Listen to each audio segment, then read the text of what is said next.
бұл кісінің допускі жоқ деп, қазір мен сотқа кіргізіп жатқан жоқ. Білмеймін, мен сіз бұлар қалай сот жүргізейін деп жатқандарын.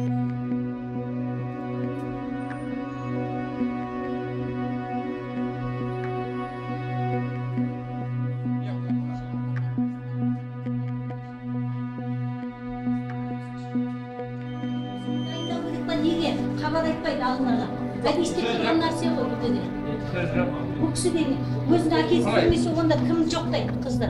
Білмеймін біздің мына не деген бассыздық. Осылай тұр. Мына масқара олайын деп тұр.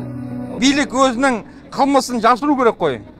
Сондықтан жасап жатыр. Бұл бұйрықтың бәрі жаңа Тоқаевтан шығып жатыр.